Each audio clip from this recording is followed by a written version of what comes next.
BJP ರಾಜ್ಯ ಕಾರ್ಯಾಲಯ ಜಗನ್ನಾಥ ಭವನದಲ್ಲಿ ಸ್ವಾತಂತ್ರ್ಯ ದಿನಾಚರಣೆ ಇಡೀ ವಿಶ್ವವೇ ಭಾರತದ ಕಡೆಗೆ ನೋಡುವಂತೆ ಮಾಡಿದ ನರೇಂದ್ರ ಮೋದಿಜಿ ಛಲವಾದಿ ನಾರಾಯಣಸ್ವಾಮಿ.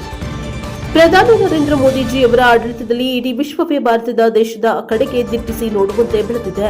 ಈ ಹಿಂದಿನ 65 ವರ್ಷಗಳಲ್ಲಿ ನಡೆದ ಅಭಿವೃದ್ಧಿ ಇಂದು ಆಗಿದೆ ಎಂದು ವಿಧಾನ ಪರಿಷತ್ ವಿಪಕ್ಷ ನಾಯಕ ಛಲವಾದಿ ನಾರಾಯಣಸ್ವಾಮಿ ಅವರು ತಿಳಿಸಿದ್ದಾರೆ.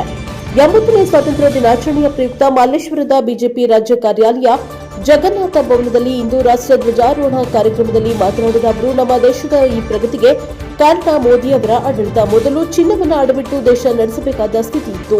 ಆದರೆ ಇಂದು ನಮ್ಮ ದೇಶ ವಿಶ್ವದ 4ನೇ ಆರ್ಥಿಕ ಶಕ್ತಿಯಾಗಿ ಬೆಳೆದಿದೆ ಎಂದು ತಿಳಿಸಿದ್ದಾರೆ. ದೇಶದ ಪ್ರಗತಿ ನಡೆಯುವ ರೀತಿ ಸಾಗುತ್ತಿಲ್ಲ, ಬದಲಿಗೆ ಹಾರುವ ರೀತಿ ಮುನ್ನುಗ್ಗುತ್ತಿದೆ. 2047ಕ್ಕೆ ವಿಶ್ವದಲ್ಲೇ ಮೊದಲ ಆರ್ಥಿಕ ಶಕ್ತಿಯಾಗಿ ಹೊರಹೊಮ್ಮಲಿದೆ. ಇದಕ್ಕಾಗಿ ಮೋದಿಜಿಯವರು ಶ್ರಮಿಸುತ್ತಿದ್ದಾರೆ. ನಮ್ಮ ದೇಶದ ಶಕ್ತಿ ಎಷ್ಟಿದೆ ಎಂಬುದನ್ನು ಮನವರಿಕೆ ಮಾಡುವ ಕೆಲಸವನ್ನ ನಮ್ಮ ಪಕ್ಷದ ಮುಖಂಡರು ಮಾಡುತ್ತಿದ್ದಾರೆ.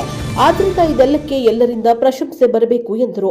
ನಮ್ಮ ದೇಶವನ್ನ ಒಬ್ಬ ಸಂತ ಮುನ್ನಡೆಸುತ್ತಿದ್ದಾರೆ ಅಂದರೆ ಸಂತನನ್ನ ರಾಜಕೀಯ ಕಾರಣಕ್ಕೆ ಟೀಕಿಸುತ್ತಾರೆ.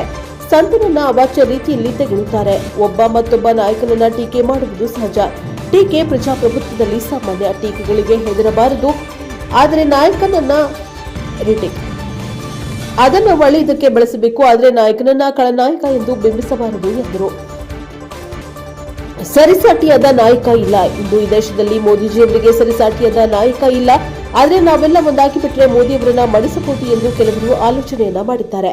ಆದರೆ ಮೋದಿಯವರನ್ನ ಮಡಿಸಲು ಈ ಯುಗದಲ್ಲಿ ಸಾಧ್ಯವಿಲ್ಲ. ಯಾಕೆಂದ್ರೆ ಮೋದಿಯವರು ಯಾರನ್ನ ನಿಂದಿಸಿಲ್ಲ, ಕೀಳಾಗಿ ಕಂಡಿಲ್ಲ, ಯಾವುದೇ ಕಳಂಕ ಅವರ ಮೇಲಿಲ್ಲ. ಎಲ್ಲರನ್ನ ಸಮಾನವಾಗಿ ಕಾಣುವ, ಭಾರತ ದೇಶವೇ ನನ್ನ ಅಸ್ಮಿತೆ ಎಂದು ನೋಡುವ, ಎಲ್ಲರನ್ನ ಒಂದುಗೂಡಿಸಲು ಮುಂದಾಗುವವರು ಮೋದಿ ಎಂದರು. ಮೋದಿಯವರನ್ನ ನಿಂದಿಸುವುದನ್ನ ಭಾರತೀಯರು ಮಾತ್ರವಲ್ಲ, ಬೇರೆ ದೇಶದವರು ಸಹಿಸುವುದಿಲ್ಲ. ಬೇರೆ ದೇಶದವರಿಗೂ ಬೇಕಾದ ವ್ಯಕ್ತಿಯೇ ಮೋದಿ. ದೇಶ ವಿರೋಧಿ ಶಕ್ತಿಗಳನ್ನ ಪ್ರತಿನಿಧಿಸುವ ನಾಯಕ ದೇಶದ ನಾಯಕ ಆಗಲಾರ. ಈ ದೇಶದ ಮಣ್ಣಿನಲ್ಲಿ ಹುಟ್ಟಿದವರು ದೇಶ ವಿರೋಧಿ ಚಟುವಟಿಕೆ ಮಾಡಲಾರರು ಎಂದರು. ಸ್ವಾತಂತ್ರ್ಯಕ್ಕಾಗಿ ಹೋರಾಡಿದವರನ್ನ, ಪರಿಶ್ರಮ ಪಟ್ಟವರನ್ನ ಕಾಂಗ್ರೆಸ್ನ ಅಧ್ಯಕ್ಷರಾದ ಮಲ್ಲಿಕಾರ್ಜುನ ಖರ್ಗೆಯವರು ನಾಯಿಗಳಿಗೆ ಹೋಲಿಸಿದ್ರು. ಹಾಗಾದ್ರೆ ಈ ದೇಶಕ್ಕೆ ಸ್ವಾತಂತ್ರ್ಯ ತಂದುಕೊಟ್ಟಿದ್ದು ನಾಯಿಗಳೇ? ಇದಕ್ಕೆ ಖರ್ಗೆಯವರಿಗೆ ಉತ್ತರವಿದೆಯೇ? ಇದು ನಿಮ್ಮ ಸಂಸ್ಕೃತಿ, ಕೆಟ್ಟ ಸಂಸ್ಕೃತಿ. ನಿಮಗೆ ಸಿಕ್ಕಿದ್ರೆ ಸ್ವಾತಂತ್ರ್ಯದ ವಿಚಾರ ಬಂದಾಗ ನಾಯಿಗಳಿಗೆ ಹೋಲಿಸುವುದು ಎಷ್ಟು ಸರಿ ಎಂದು ಪ್ರಶ್ನೆಯನ್ನ ಮಾಡಿದ್ರು. ರಾಜ್ಯದಲ್ಲಿ ಬಿಜೆಪಿ, ಜೆಡಿಎಸ್ ಮತ್ತು ಕಾಂಗ್ರೆಸ್ ಪಕ್ಷಗಳು ಸರ್ಕಾರ ಮಾಡಿವೆ.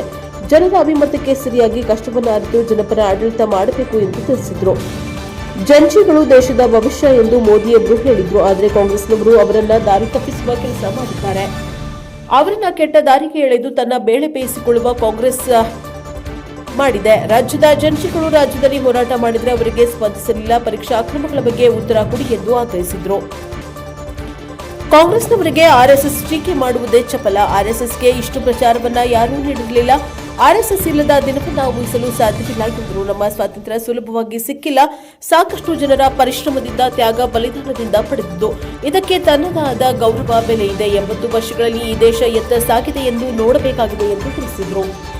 ಬಿಜೆಪಿ ರಾಷ್ಟ್ರೀಯ ಸಂಘಟನಾ ಪ್ರಧಾನ ಕಾರ್ಯದರ್ಶಿ ಬಿಎಲ್ ಸಂತೋಜಿ, ವಿಧಾನ ಪರಿಷತ್ ವಿಪಕ್ಷ ಮುಖ್ಯ ಸಚೇತಕ ಎನ್ ರವಿಕುಮಾರ್, ವಿಧಾನ ಪರಿಷತ್ ಸದಸ್ಯ ಕೇಶವ ಪ್ರಸಾದ್, ರಾಜ್ಯ ಉಪಾಧ್ಯಕ್ಷ ಹರತಾಳು ಹಾಲಪ್ಪ, ರಾಜ್ಯ ಕಾರ್ಯದರ್ಶಿ ಡಾ ಲಕ್ಷ್ಮೀ ಅಶ್ವಿನ್ ಗೌಡ, ಮಾಜಿ ಸಂಸದ ಡಾ ಉಮೇಶ್ ಜಾಧವ್, ಮಾಜಿ ಶಾಸಕ ಎಂಡಿ ಲಕ್ಷ್ಮೀನಾರಾಯಣ, ವಿಧಾನ ಪರಿಷತ್ ಮಾಜಿ ಸದಸ್ಯ ಅಬ್ದುಲ್ ಅಜೀಂ, ಬೆಂಗಳೂರು ವಿಭಾಗ ಪ್ರಭಾರಿ ರಾಜಣ್ಣ, ಬೆಂಗಳೂರು ಉತ್ತರ ಜಿಲ್ಲಾಧ್ಯಕ್ಷ ಎಸ್ ಹರೀಶ್ ಮತ್ತು ಪಕ್ಷದ ಮುಖಂಡರು, ಕಾರ್ಯಕರ್ತರು, ಕಾರ್ಯಾಲಯ ಸಿಬ್ಬಂದಿ ವರ್ಗದವರು ಉಪಸ್ಥಿತರಿದ್ದರು. Bureau report Vedamurthy, NK 64 Bengaluru.